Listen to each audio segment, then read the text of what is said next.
नमस्कार. श्री कुकिंग रेसिपीमध्ये तुमचं सर्वांचं स्वागत आहे. आज आपण बनवणार आहोत पनीर रोल, पनीर फ्रँकी किंवा पनीर टिक्का रोल. त्यासाठी इथे मी 1.5 वाटी मैदा घेतलाय. तो व्यवस्थित चाळून त्यामध्ये आपल्याला मीठ, चवीनुसार मीठ टाकायचंय. 1 चमचा तेल टाकून व्यवस्थित मिक्स करून घ्यायचंय की तेल व्यवस्थित पिठाला लागेल. त्यानंतर आपल्याला थोडं थोडं पाणी करून घट्ट असं पीठ मळून घ्यायचंय आणि एक 10 ते 15 मिनिटासाठी भिजवायला ठेवायचं किंवा रेस्टसाठी ठेवायचंय. त्यानंतर इथे मी 250 ग्रॅम पनीर घेतले, त्याचे असे उभे काप करून घेतलेत. तर आता पनीरला मॅरिनेट करण्यासाठी इथे मी 3 चमचे दही घेतले.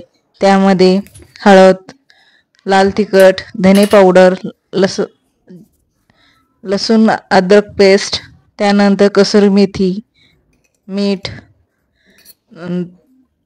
इथे मी 1-1.5 चमचे तेल टाकले. इथे तुम्ही कोणतेही तेल वापरा. त्यानंतर बाइंडिंगसाठी 1 चमचा बेसन पीठ टाकले आणि व्यवस्थित आपल्याला हे मिक्स करून घ्यायचं आहे. आणि जे आपण उभे कट करून घेतले जे पनीर आहेत ते आपल्याला यामध्ये व्यवस्थित मिक्स करून 10 मिनिटासाठी रेस्टसाठी ठेवायचं आहे. हे पनीर मॅरिनेट आपल्याला 10 मिनिटासाठी फ्रीजमध्ये ठेवायचे की ज्याने पनीरला कोटिंग व्यवस्थित बसेल. आता यामध्ये आपल्याला एक पनीर मसाला टाकायचा आहे. इथे मी पनीर मसाला टाकून घेणार आहे 1 चमचा. तुम्ही जर इथं गरम मसाल्याचा सुद्धा वापर करू शकता. तर आता 10 मिनिटासाठी आपण ते बाजूला रेस्टसाठी ठेवू फ्रीजमध्ये. तोपर्यंत आपण बाकीची तयारी करूया. इथे मी 2 शिमला मिरची घेतली, ते आपल्याला उभं अशी कट करून घ्यायची आहे. बारीक असे उभे काप करून घ्यायचे शिमला मिरचीचे. त्यानंतर मी 1 कांदा घेतलाय, त्याचे सुद्धा आपल्याला उभे असे काप करून घ्यायचे. तुम्ही इथं तुमच्या आवडीनुसार कोणतेही भाज्या वापरू शकतात. नंतर 1 टमाटे घेऊन त्याचे सुद्धा उभे काप करून घेतलेत. तर चला आता आपण 10 मिनिटं झाले आहेत. पनीर मस्त अशी पनीरला कोटिंग बसले. तर आता एक कढई घेतली, त्यामध्ये 1 चमचाच तेल टाकले. खूप असं तेलाचा वापर नाही करायचा. आणि त्यामध्ये आपण जे मॅरिनेट केलेलं पनीर होतं ते टाकून व्यवस्थित असं आपल्याला शिजून घ्यायचे की व्यवस्थित असं घट्ट होईपर्यंत त्याला शिजून घ्यायचे. आणि थोडंसं सेट झाल्यानंतर त्यामध्ये आपल्याला चिरून घेतलेली टमॅटो, शिमला मिरची, उभा चिरून घेतलेला कांदा टाकून त्यामध्ये थोडंसं मीठ, रेड चिली सॉस आणि 1 धने पावडर टाकून आपल्याला हे व्यवस्थित मिक्स करून घ्यायचे. हे आपलं पनीर रोल स्टफिंग रेडी झालंय. तर आता आपण पनीर रोल करण्यासाठी इथे आता पीठ सुद्धा मस्त असं सेट झाले. तर आपण याची आता गोळे तयार करून पोळी लाटून घेऊ.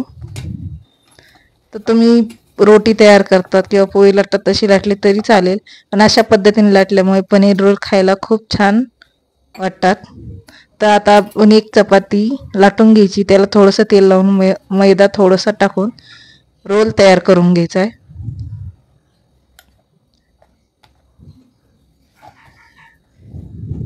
आणि याची आपल्याला खूप पातळ नाही, जाड नाही, मिडियम अशी पोळी लाटून घ्यायची.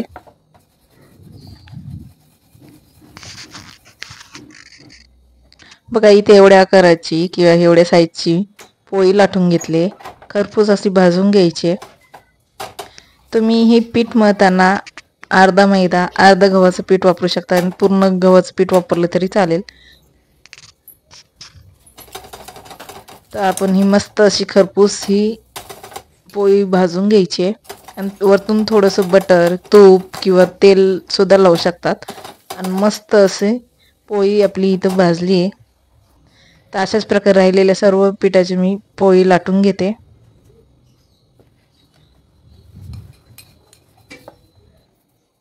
तर बघा आता इथे पूर्ण हे जे पिठाच्या पोळ्या लाटून झाल्यात. त्याला आपण पनीर रोल तयार करूया.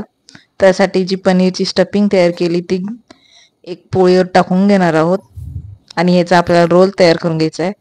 तर हे स्टफिंगवर आपण उभा चिरून घेतलेला कांदा, तुम्ही कच्चा टमॅटो सुद्धा वापरू शकतात किंवा चीज त्यानंतर मी इथे रेड चिली सॉस टाकून घेतला आहे. त्यानंतर थोडंसं मायोनीज आणि आता ह्याचा आपल्याला एक रोल तयार करून घ्यायचा आहे.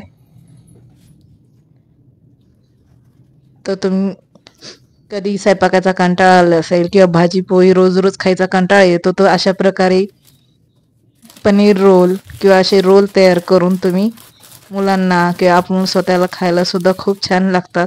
तर तुम्हाला ही रेसिपी कशी वाटली कमेंट करून सांगा. रेसिपीला लाईक अँड शेअर करा.